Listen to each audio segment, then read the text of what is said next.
मेरठ की जाकिर कॉलोनी में 3 मंजिला मकान गिरने और उसमें दबकर हुई 10 लोगों की मौत के मामले में अब एक बड़ा खुलासा हो रहा है।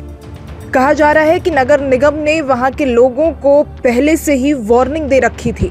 आज अगर वो उनकी बात मान लेते तो कई सारी जिंदगियां बच जाती।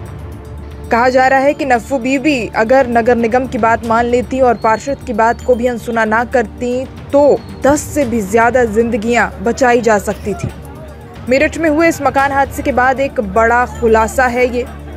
इस घटना को लेकर बेहद दुखी नजर आ रहे हैं लोग। मेरठ नगर निगम के प्रभारी नगर स्वास्थ्य अधिकारी डॉक्टर हरपाल सिंह ने इस घटना को लेकर बेहद दुख जाहिर किया और उन्होंने ही इस बात की पुष्टि की कि काश हमारी बात मान ली जाती तो 10 जानें बचाई जा सकती थी।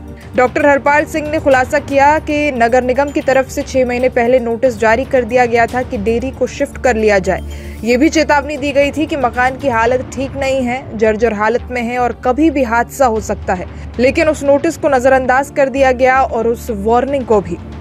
वहीं इस मामले को लेकर एक और बड़ा अपडेट सामने आ रहा है। मेरठ की जाकिर कॉलोनी में 3 मंजिला मकान के जमींदोज होने की घटना में मारे गए सभी 10 लोगों के परिजनों को मुआवजा मिलेगा। इसके तहत आश्रित परिजनों को चिन्हित करने में प्रशासन जुटा हुआ है। पहले माना जा रहा था कि बच्चों के परिजनों को मुआवजे का प्रावधान नहीं है, लेकिन प्रशासन ने स्थिति स्पष्ट कर दी है। डीएम ने कहा है कि नियमानुसार प्रक्रिया चलाई जा रही है, सभी के परिजनों को अनुग्रह राशि दी जाएगी। संभावना है कि मंगलवार को सहायता राशि दे दी जाए।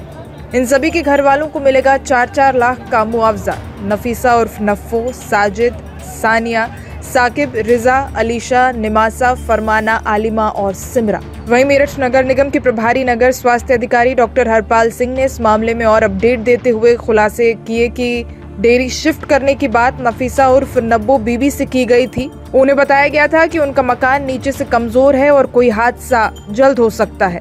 मान जाओ बीबी, इसे खाली कर दो और डेयरी कहीं और शिफ्ट कर दो। इस पर नगर निगम की टीम से कहा गया था कि बस 1-2 दिन में खाली कर देंगे, लेकिन ऐसा नहीं किया गया। डॉक्टर हरपाल सिंह का कहना है कि सबमर्सिबल पंप से पानी का ज्यादा दोहन किया जाता था और उसकी वजह से कई जर्जर मकान बुरी तरह से क्षतिग्रस्त हो गए। और यहाँ भी यही हुआ, क्योंकि नीचे डेयरी थी और ऊपर बकरी पालन चल रहा था, जिसकी वजह से पानी दीवार और बिम में रिस रहा था और इतनी बड़ी दुर्घटना हो गई।